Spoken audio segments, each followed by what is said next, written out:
शाळा शिका आणि पेपर द्या आणि पेपरानंतर काय होईल हे कुणाला माहित आहे. ते फक्त आपल्या अभ्यासावरच डिपेंड असते. अर्थशास्त्राचं पुस्तक जर पुढे आलं तर डोक्याचा पूर्ण परसानाच होतोय. त्यात अजून टेन्शन वाढण्यासाठी फक्त 2च दिवस राहिलेले. कुठला अभ्यास करू काहीच कळत नव्हतं. मागच्या वर्षीच्या 2-3 प्रश्नपत्रिका सोबत घेऊन बसलेलो. अभ्यास तर करायला सुरुवातच केली सोडा, पण हे डोक्यातलं टेन्शन वेगळंच विचार आणून देते. मी म्हणत होतो 2 दिवसाच्या अगोदर कोणी तर आपल्याला प्रश्नपत्रिका आणून दिली तर, ही नाही झाले तर पेपर लिहित असताना कोणतर खिडकीतनं यावं आणि सगळी आन्सरशिप उतरून द्यावं. असं झालं तर अभ्यास राहिला साईडला आणि हेच विचार करून मी कधी झोपलो काहीच कळलं नाही. झोपलं ती डायरेक्ट सायंकाळच्या वेळेतच उठलो. उठल्यानंतर पुढचा सगळा पसारा आवरला आणि तोंडावर पाणी मारून घेतलं. तोंड वगैरे धुवून थोडस फ्रेश झालं. नंतर ना म्हणलं जरा बाहेरचा आनंद घेऊन यायचा. त्यात शनिवार होता. म्हणलं तुंगाला जायचं आपल्या मारुतीरायाचं दर्शन घ्यायला. जाताना पेट्रोल जे टाकलं बघा आणि नॉनस्टॉप येऊन पोचलो मंदिराच्या परिसरात. मंदिराच्या आरात आल्यानंतर आतमध्ये गेलो आणि असल्या शांत वातावरणात आपल्या मारुतीरायाचं दर्शन घेतलं. दर्शन वगैरे घेऊन झाल्यानंतर 5-10 मिनिटं मंदिराच्या आहारात थांबलो. नंतर ना मन शांत करून घेतला बघा तिथनं निरोप. जाताना नॉनस्टॉप घरी गेलो आणि आवरून वगैरे डायरेक्ट जिम वर आलो. जिम मध्ये आल्यानंतर सरांनी सांगितलं आज आहे लेगचा डे, लेग सोबत तू शोल्डर मार. न विचार करता घेतला बघा 15 किलोचा डंबल आणि असं राप रिप सुमो स्क्वॉट मारायला चालू केलं. ते झाल्यानंतर आलो बघा लेग प्रेसच्या मशीनवर. हे जर 4 सेट मारल्यानंतर तिथं मारला सुमो स्क्वॉट आणि इथं मारला सुपर स्क्वॉट.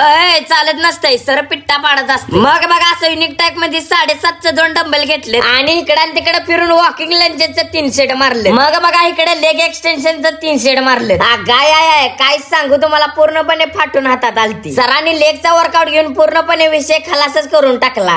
बसलाच कुठे, चल उठ शोल्डर मार. मग घेतलं बघा ओव्हरहेड प्रेसचं 3 सेट. मशनीवर मारत होतो त्यामुळे पूर्णपणे घायला आलतो. मग तिथनं सरांनी उठवलं आणि फेकून दिलं फ्रंट रेसचं 3 सेट मारायला. ते झाल्यानंतर लगेच साइड रेसचं 3 सेट मारले. मग नंतर ना सर म्हणलीत बास. मग बघा जरा मनाला शांती वाटली आणि लगेच लुजलिंग करायला चालू केलं. असा पद्धतशीर वर्कआउट झाल्यानंतर निवांत घरी जाऊन जेवून झोपायचं म्हणलं. चला मित्रांनो थांबूया इथंच, भेटू पुढच्या व्हिडिओ मध्ये. तोपर्यंत आपल्या भावाला फॉलो करून ठेवा.